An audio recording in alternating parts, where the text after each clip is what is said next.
al principio la sociedad española se volcó, como se ha venido volcando en otras ocasiones, como con el volcán de La Palma, como en la pandemia, como en otras emergencias. La sociedad española siempre ha demostrado ser muy solidaria y tenía tantas ganas de acoger y de hacer cosas que lo que teníamos que hacer nosotros era controlar y gestionar esas emociones, porque si no se hubieran presentado más de 1 millón de españoles en la frontera para recoger refugiados y traérselos. Entonces, ahí estábamos nosotros para, bueno, dentro de que tuviéramos una respuesta ágil para esta emergencia, también coordinar con otras entidades como las presentes y algunas otras que estaban sobre el terreno y poder dar una respuesta adecuada, siempre manteniendo la protección, porque estamos hablando de personas muy vulnerables. Esto yo creo que está en nuestro ADN, el ser solidarios y el estar acompañando, y fuera ya de los grandes datos o de las cifras o los números. Yo creo que las imágenes es lo que nos lleva y que nos hace poner el corazón, ¿no?, en esto, y intentar transformar esos llantos de los niños cuando oyen las sirenas por los bombardeos y demás en sonrisas y en actividades que los niños siempre tienen que tener, que es jugar básicamente y tener una educación. Es lo que nos hace volcarnos y en estar ahí, ¿no? Y bueno, insistir en esa solidaridad, en ese comportamiento ejemplar de la sociedad española, y que nosotros desde las ONGs canalicemos y enfoquemos para que no esté descontrolado. Siendo muy sinceros, también nos ha producido una cierta preocupación en esa solidaridad, pues porque al final no todo el mundo tiene las mismas intenciones cuando acoge en su casa, porque como ha dicho el compañero, son personas muy vulnerables y bueno, pues son perfiles muchas veces a trabajar con profesionales.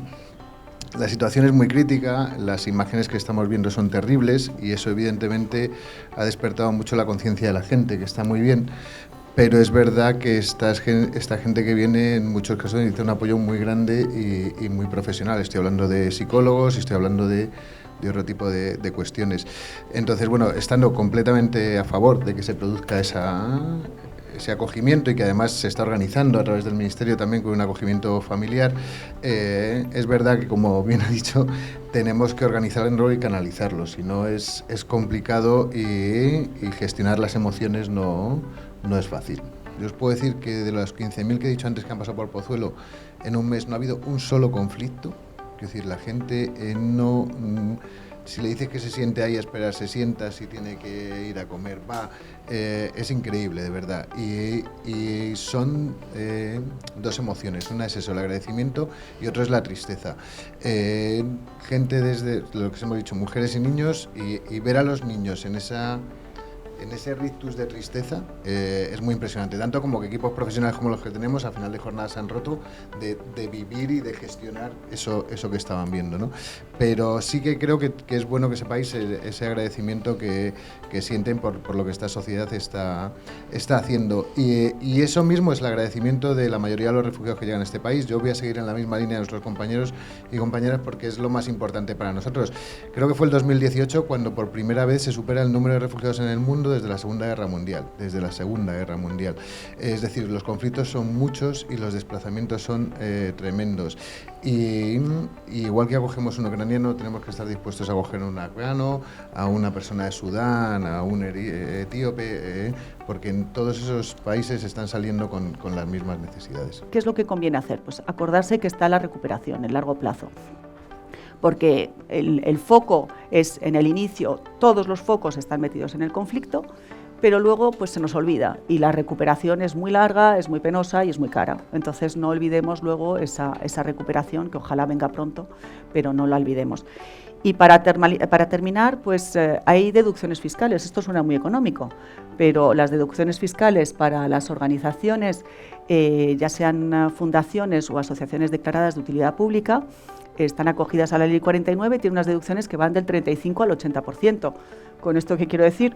Pues que podemos dar un 35 o un 80% más, porque al final nos lo van a devolver, ¿no? Con lo cual aprovechemos para quizás ser un poco más generosos. Con lo cual, solo para concluir, informarse, preguntar, pensar si la especie es lo más eficaz o no, y nunca donar sin informarse, sin contrastar la información, y pensar en la recuperación. España es increíblemente generosa, siempre está en los puestos número más altos en emergencias, pero no en el día a día. La verdad es que siempre se ven los titulares, España, los países más generosos, lo decimos cuando hay una emergencia, que a diario no es así. Somos más olvidadizos y luego somos muy impulsivos. Entonces, efectivamente, hay que, antes de pensar en colaborar, hay que informarse, hay que mirar pues, qué es lo que me mueve, qué quiero cambiar, qué me motiva, y también establecer como un vínculo con las organizaciones, ¿no? Porque yo creo que cuando estableces un vínculo y no es una aportación extraordinaria, pues vives más el mensaje, comprendes más el mensaje y desde luego se logra hacer mucho más. Para nosotros ahora mismo hay 2 elementos que sí que nos preocupan mucho de las personas ucranianas que están llegando y son el acceso a la vivienda y el acceso al empleo. Es decir, pasado un poco este primer momento de atención, de aterrizaje, el siguiente momento va a ser, bueno, aunque el sistema de acogida a personas refugiadas contempla una serie de ayudas para poder apoyar a las personas en estos momentos, pero va a ser, vamos a salir fuera de los centros de acogida, fuera de los espacios de acogida y necesitamos alquilar una vivienda y necesitamos en un medio plazo conseguir un empleo que pueda hacernos ser personas totalmente autónomas. Entonces yo creo que ahora mismo los 2 grandes retos que tenemos en el medio plazo va a ser el acceso a viviendas de alquiler, poder acceder a una vivienda de alquiler y poder acceder a un empleo.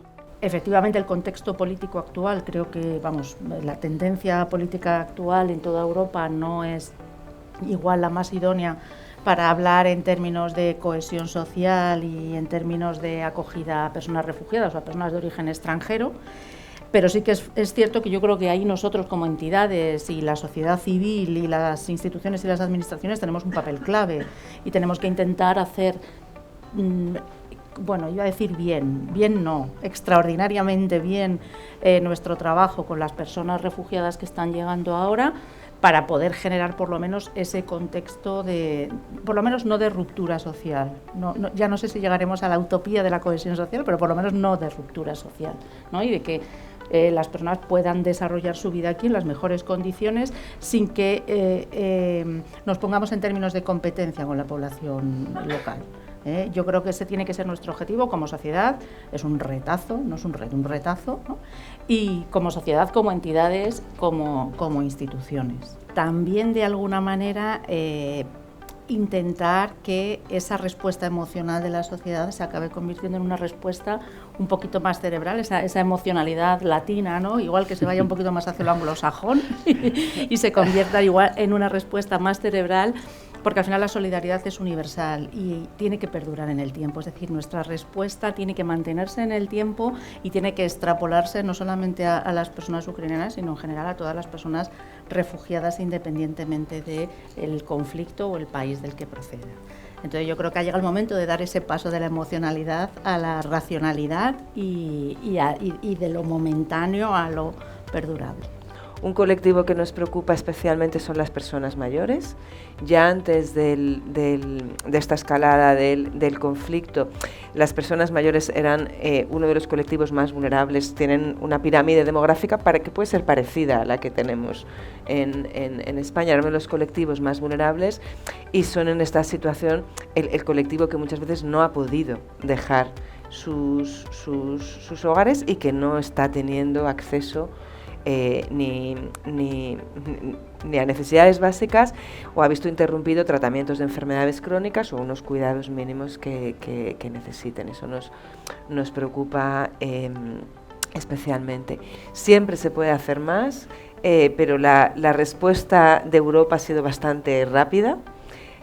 Las organizaciones que ya venimos trabajando de manera muy coordinada, pues nos estamos teniendo que coordinar más, las personas individualmente han hecho lo que han podido, ¿no? Y bueno, que si esto lo podemos transformar en algo que sea un elemento cohesionador y no un elemento de división, ¿no? Cierta esperanza viendo que esa empatía que comentaba Mónica la podamos mantener en el tiempo y como sociedad nos una y podamos dar respuesta a las personas procedentes de Ucrania y a otras muchas que también lo necesitan.